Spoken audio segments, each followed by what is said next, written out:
¿Por qué Jesús escribió en el suelo? Los fariseos y escribas, líderes religiosos, llevaron a una mujer sorprendida en adulterio.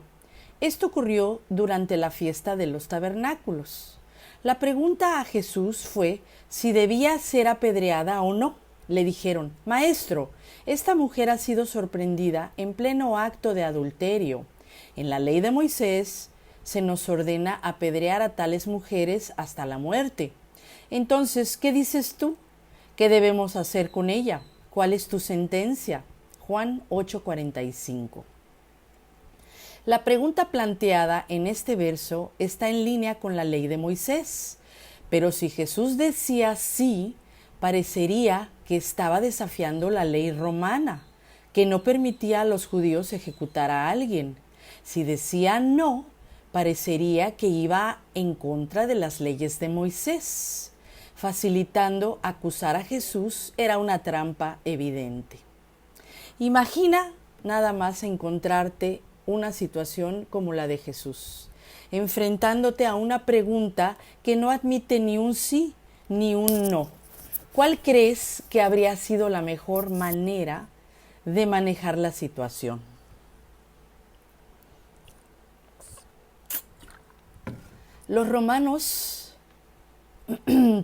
Los fariseos intentaban tentarlo para acusarlo, pero Jesús se inclinó y escribió en el suelo, como si no los hubiera escuchado. Esto está en Juan 8:6. Él, sabiendo lo que tramaban los fariseos, eligió realizar este acto que podría parecer un poco extraño para el lector, es decir, para nosotros. La escritura en el suelo mostró su autoridad sobre la ley, enfatizando el perdón del pecado y la necesidad de arrepentimiento. En resumidas cuentas, Jesús mostró que la estricta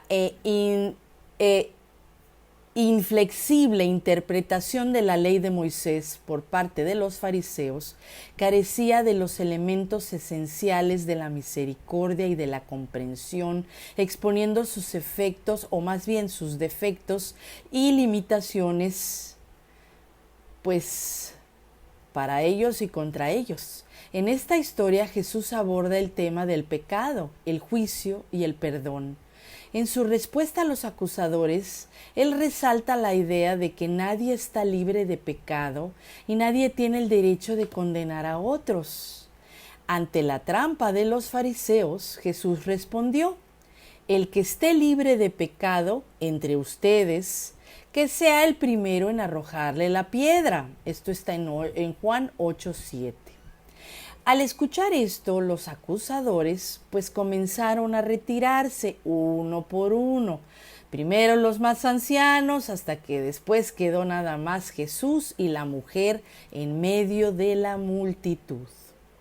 La respuesta de Jesús nos hace reflexionar de que los fariseos y los escribas, así como los líderes religiosos en general influyentes, conocidos por su estricta dedicación a la ley de Moisés, concentrada en las leyes de pureza y rituales, es una ley perfecta pero inalcanzable. Se esperaría que debido a su conocimiento de la ley, es decir, que estos fariseos y escribas que conocían tanto la ley, se quedaran para demostrarle a Jesús que estaba equivocado. Esto nos lleva a la pregunta de que qué fue lo que escribió Jesús en el suelo, qué pudo haberlos hecho sentir culpables y retirarse. Jesús luego se levantó y le preguntó a la mujer: ¿dónde está la gente que te condena, mujer? Y ella respondió: no hay nadie, Señor. Y Jesús dijo: yo tampoco te condeno, vete y no peques más. Está en Juan 8:11. Mientras los fariseos usaban la ley para acusar a Jesús, o más bien para acusar a esta mujer, Jesús ofreció perdón y exhortó a la mujer a cambiar su camino. Jesús, escribiendo en el suelo, mostró su autoridad sobre la ley, el perdón del pecado y la necesidad de arrepentimiento. Jesús demostró que la estricta interpretación de la ley de Moisés por parte de estos fariseos carecía de elementos esenciales de misericordia, de comprensión, exponiendo sus defectos y sus limitaciones. En esta historia, Jesús aborda el tema del pecado, el juicio y el perdón. Su respuesta a los acusadores resalta la idea de que nadie está libre de pecado y de que nadie tiene derecho de condenar a otros. Sus palabras a esta mujer muestran misericordia y perdón junto con un estímulo para cambiar su vida. ¿Alguna vez te has preguntado, hermanita, hermanito, qué escribió Jesús en el suelo? ¿O por qué se arriesgó a inclinarse para escribir en el suelo sabiendo perfectamente que los fariseos y los escribas estaban planeando matarlo? Y si te digo que lo que Jesús escribió en el suelo debe haber estado relacionado con el Antiguo Testamento, ¿me creerías? Jesús en el Monte de los Olivos, así como en muchos otros lugares donde les habló a las multitudes, se apoyó siempre en el Antiguo Testamento. ¿Qué mejor ejemplo? Pues del Sermón del Monte, de muchos otros lugares donde él se apoyó con textos y pasajes del Antiguo Testamento.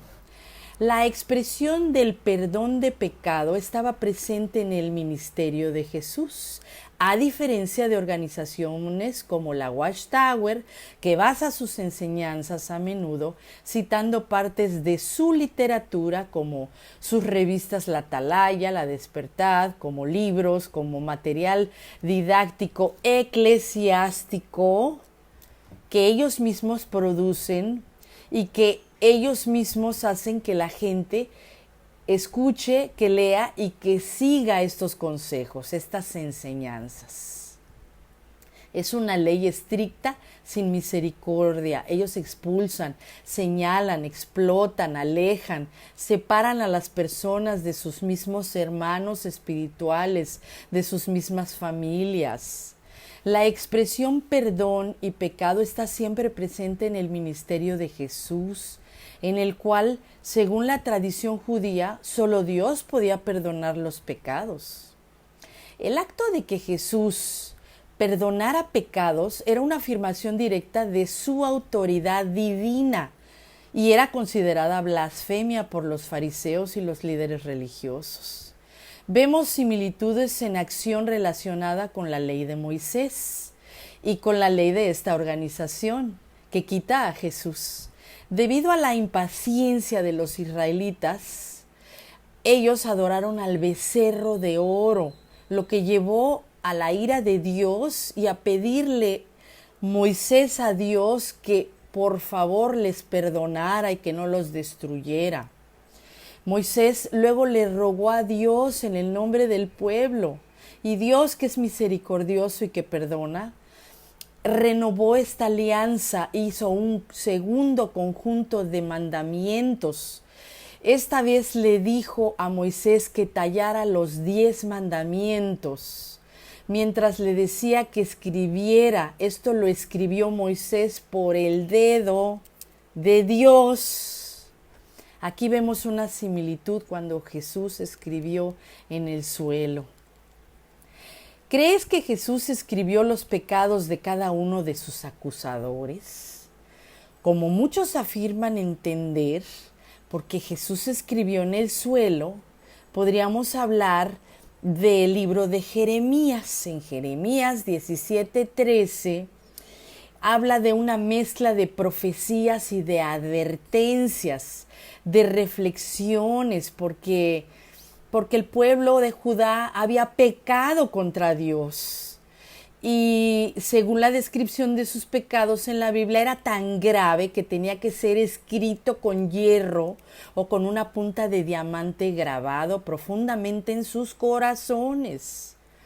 Esto mostraba que el pecado era más que lo que los ojos podían ver, sino que estaba arraigado profundamente en el corazón. En esta Watchtower siempre están teniendo muchos pecados como en el pueblo de Judá y los tienen muy arraigados también y muy escondidos. Es por eso que podría ser que también hay que escribirlos en la arena, como los pecados de los fariseos y los escribas. Bueno, Jesús cuando escribió en el suelo, describió los corazones y comparó el tipo de sentimientos que tenían estos escribas, estos fariseos. Estos escribas y estos fariseos creían en la ley, no creían en Dios. En contraste, ellos no confiaban en Dios. Como dice, no están bendecidos por Dios. El aspecto más importante de este capítulo de Jeremías fue cuando reflexionó sobre la naturaleza del corazón humano, describiéndolo como fraudulento y desesperadamente perverso. Lo más importante es que enfatizó Dios, o más bien lo más importante es que enfatizó Dios, quien conoce los corazones y es el juez supremo de las acciones humanas, es el único que puede juzgar. Jesús conocía los corazones de los acusadores y de los fariseos y escribas. Cuando Jesús señaló esto, después de escribir en el suelo, les dijo: el que esté libre de pecado entre ustedes, que sea el primero que arroje la piedra. En este momento o en ese momento no pudieron defender sus creencias, su ley.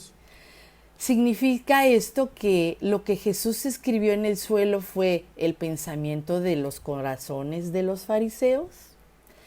Nos acercamos a la mejor parte de este libro de Jeremías, conectada con el corazón, por lo cual Jesús escribió en el suelo. Jeremías en 17:13 dice: Dios es conocido como la fuente última de esperanza, estabilidad para Israel, para su pueblo, lo que implica que la verdadera seguridad y esperanza solo se encuentra en Dios.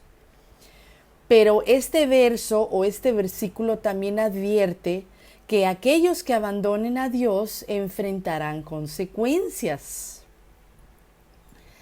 Quienes abandonan o se separan de Dios se enfrentan a vergüenza.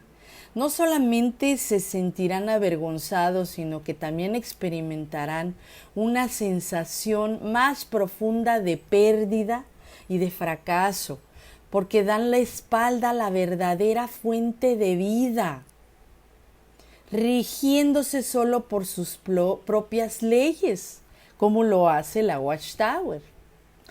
Esto fue lo que experimentaron los escribas y los fariseos después de que Jesús les pidiera que arrojaran la primera piedra. Sintieron esta conciencia, ¿verdad? Otra teoría podría ser que el significado de que la frase que decía que sus nombres serán escritos en polvo o en polvo, lo cual es simbólico, pues estamos hablando de que las personas que rechazan a Dios serán borradas y desaparecerán sus nombres, así como sus hechos y su existencia. Finalmente, a diferencia de escribir en un lugar más permanente, como un libro o las tablas de piedra de la ley mosaica, la implicación aquí es que aquellos que rechazan a Dios no perdurarán ni asegurarán su futuro. Por último, Jeremías se refirió a Dios como la fuente de agua viva, una metáfora que sugiere que Dios es la fuente de vida. Al igual que el agua es esencial para la vida física, Dios es una parte esencial de nuestra vida espiritual y de nuestro bienestar total, explicando lo que Jesús instruía cuando fue al templo a enseñar antes de que le trajeran a la mujer sorprendida en adulterio. Y esta enseñanza justo antes del final de la fiesta de los tabernáculos dio este mensaje: el mensaje de Jesús era que Él es el agua viva. Él dijo, yo soy el agua viva. Un mensaje difícil de aceptar para muchos en el templo, pues, y Jesús se refería de nuevo a la ley de Moisés, sabiendo perfectamente que lo rechazarían los fariseos. Jesús siempre cuestionó todo y siempre se apoyó con la ley. Por ejemplo, decía que si encuentras a una oveja atorada en sábado, ¿la ayudarías a salir y la salvarías o no?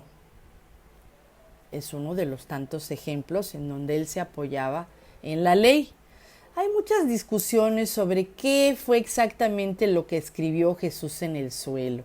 Existe también la idea de que debió de haber escrito los pecados cometidos por cada uno de estos líderes judíos presentes en esta escena, ¿verdad? En esta parte de la Biblia. Otra opinión apunta a la idea de que dado que la mujer fue sorprendida en adulterio, debió haber estado desnuda, dando razón por la cual Jesús se agachó para evitar verla, ¿verdad? Ese podría ser otro de las teorías. Sin embargo, estas afirmaciones no son seguras. El punto del pasaje no fue exactamente lo que Jesús escribió en el suelo, sino la hipocresía al juzgar a los demás de estos fariseos, de estos jueces, de estos escribas. Ahora, en el último y más importante día de la fiesta, Jesús se puso de pie y llamó en voz alta: si alguien tiene sed, que venga a mí y que beba, y el que cree en mí, como dice la Escritura, fluirán ríos de agua viva. Juan 7, 37 y 38. Jesús se refería al Espíritu Santo como el agua viva, la fuente de vida, que aquellos que creyeran en Él recibirían después de su muerte. Estas palabras de Jesús dividieron a la multitud. Es por eso que muchos se alejaron de Él y pocos fueron los que le siguieron. Los líderes religiosos enseñaban basándose en el Antiguo Testamento, en la ley mosaica, y Jesucristo enseñaba con referencias a su propia autoridad. Es decir, comenzando como yo les digo, ciertamente les digo. Jesucristo, al escribir en el suelo, estaba combinando la ley del Viejo Testamento escrita con la ley del Nuevo Pacto.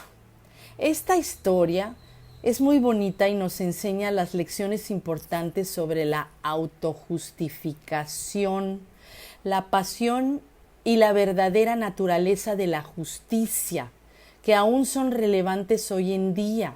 Por ejemplo, confrontar la autojustificación, la actitud de los fariseos y escribas al llevar a una mujer sorprendida en adulterio ante Jesús, fue un signo o un síntoma de autojustificación. Esto nos enseña la importancia de la autorreflexión. Es decir, antes de juzgar a los demás, deberíamos de tener cuidado de no sentirnos moralmente superiores y recordar que todos tenemos nuestras imperfecciones. Justicia selectiva e hipocresía es lo que existen en las diferentes organizaciones y religiones actuales, como la de los fariseos de aquel tiempo. Por ejemplo, ¿por qué no llevaron también al hombre que estaba cometiendo adulterio? Es justicia selectiva y la justicia de Jesucristo se basa en la misericordia.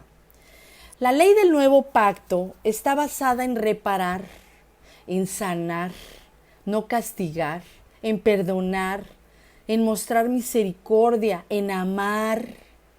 Dios envió a Jesús no para condenar al mundo, sino para salvarlo. Juan 3:17. El encuentro con la mujer adúltera representa la verdad de la salvación y la gracia y la posibilidad de una nueva vida en Cristo. En resumen, la historia de Jesús escribiendo en el suelo, al tratar con la mujer adúltera, nos enseña sobre los peligros del juicio y la importancia de la compasión y del perdón. Esto es llamado transformación personal. Es una lección sobre cómo tratar a los demás con justicia y con misericordia. Y por la gracia de Dios y por el reconocimiento de nuestra propia necesidad. Y toda esta parte de la Biblia fue borrada por la Watchtower. Es por eso que en su Biblia no está. Fíjese nada más qué terrible. ¿Usted qué opina?